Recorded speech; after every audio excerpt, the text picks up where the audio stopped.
Bonjour à tous et bienvenue sur la télévision du Mahon Meir. J'ai le plaisir de reprendre cette série d'entretiens avec les rabbins et professeurs du Mahon Meir. Après une si longue absence, nous sommes maintenant rentrés dans le mois de Hadar Aleph, Hadar 1, depuis quelques jours déjà, un des mois de l'année les plus attendus puisque nous fêterons bientôt la fête de Purim. Un verset bien connu et même chanté tiré du Talmud dit Mishe Nichnas Hadar Marbim Besimcha, lorsqu'entre le mois de Hadar, on multiplie la joie. Le Rav Cherki, Uri Cherki est avec nous. Shalom Rav. Shalom. Alors, on augmente la joie au mois de Hadar, ce qui veut dire déjà qu'à la base, il faut être joyeux. C'est un standard. Absolument, mais le problème, c'est la nécessité d'augmenter la joie. Quand on est joyeux, on n'a pas besoin d'augmenter la joie. C'est que si on augmente la joie, c'est quelque chose qu'on veut recouvrir, il y a quelque chose qu'on veut comprimer, une sorte de douleur, de tristesse que l'on essaie de recouvrir avec la joie de Hadar. Et ben, la joie est effectivement mêlée de tristesse parce que la fête de Purim est une fête assez problématique. Ça s'est passé au milieu de l'exil. Au sein de l'exil, il y a eu un décret terrible qui a été annulé, il y a eu la victoire, mais on est resté en exil quand même. C'est la raison pour laquelle on ne fait pas le Hallel à Purim, justement. Et donc, on peut se dire qu'il y a quelque chose d'assez dégradant dans la fête de Purim. Surtout que ça s'est fait en livrant une de nos princesses aux nations. Alors tout cela ne doit pas remettre en question la nécessité de louer l'Éternel. On est reconnaissant qu'il nous ait sauvé la vie. Et donc, on augmente la joie pour surmonter cette tristesse. Mais alors, est-ce que la fête de Purim est un échec ou une victoire pour le peuple juif ? Eh bien, disons qu'elle est l'expression de l'éternité du peuple d'Israël. C'est-à-dire il a été révélé que ce peuple est indestructible.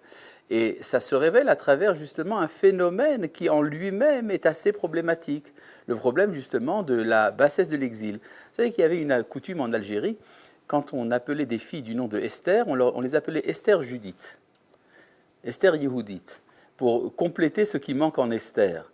Yehudit, la fameuse héroïne d'Eretz Israël, qui, elle, au lieu de se livrer à l'ennemi, lui coupe la tête, justement. C'est la différence entre l'exil et Eretz Israël. Est-ce que du coup, c'est l'unité du peuple au détriment, menée par Esther et Mordechai, au détriment du coup du retour en terre d'Israël ? Au contraire, c'est une invitation à ce retour. C'est-à-dire, si le peuple est uni, alors c'est le moment pour lui de revenir. Et le peuple s'est réuni et il n'est pas revenu, d'où le problème. Comment définiriez-vous le mot joie ? Le mot joie en hébreu, simcha, c'est la plénitude. C'est-à-dire, c'est comme si vous avez un verre d'eau qui est rempli. C'est ça la joie. C'est-à-dire, vous avez demandé quelque chose, ce quelque chose vous a été donné. C'est ça la joie. Par contre, il y a une autre expression de joie en hébreu, ça sonne, c'est quand on est en route vers l'accomplissement de ses désirs. C'est un peu quand on est en route vers un puits d'eau quand vous avez très soif. Vous n'avez pas encore bu, mais vous allez bientôt boire. Eh bien, ça sonne. Et puis, après ça sonne, vous avez simcha. Donc quand on est dans le ça sonne, c'est qu'on est occupé à arriver à la joie. C'est pour ça qu'on dit ça sonne occupé. Alors c'est victoire. Comment augmenter la joie ? Comment concrètement le mettre en... C'est une question de conscience. C'est-à-dire quand on est absolument conscient de la grandeur des événements que nous vivons, y compris par exemple justement de la délivrance de Purim, alors évidemment vous avez la joie. C'est la raison pour laquelle on lit la Megillah. Si vous avez des difficultés à augmenter la joie, alors on vous propose également une coupe de vin. Mais vous comprenez que c'est auxiliaire, ce n'est pas l'essentiel.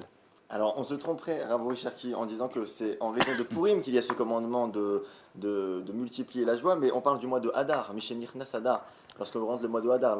Effectivement, le mois de Hadar est le dernier mois de l'année dans le conte juif, puisque l'année commence en Nissan, donc elle finit en Hadar. À chaque fois qu'il y a une fin, quelque chose s'achève. Quand il y a achèvement de quelque chose, c'est le moment de la joie. Nissan, pourquoi le premier mois serait le mois de Nissan ? Tout simplement parce que c'est le temps juif. Le temps juif est un temps printanier, c'est-à-dire celui du renouvellement. À Chodesh Hazelachem, le renouvellement est pour vous. Tandis que chez les nations, d'après le Talmud, l'année commence en automne, c'est au moment de la décadence. Mais c'est en raison de la sortie d'Égypte que c'est devenu... C'est la raison pour laquelle il y a eu la sortie d'Égypte à ce moment-là. C'est-à-dire, ce n'est pas les fêtes qui sont l'origine de la sainteté du temps, c'est la sainteté du temps qui est l'origine des événements. C'est-à-dire, les événements se produisent quand ils doivent se produire. Merci beaucoup, Rav Uri Cherki, pour ces éclairages sur le terme de joie dans le mois de Hadar. Quant à nous, on se retrouve très bientôt sur la télévision du Mahon Meir pour une prochaine émission. Vous pouvez nous retrouver sur les réseaux sociaux Facebook ou encore YouTube maintenant et nous suivre sur le site internet de la Yeshiva du Mahon Meir. Très bonne journée, à bientôt.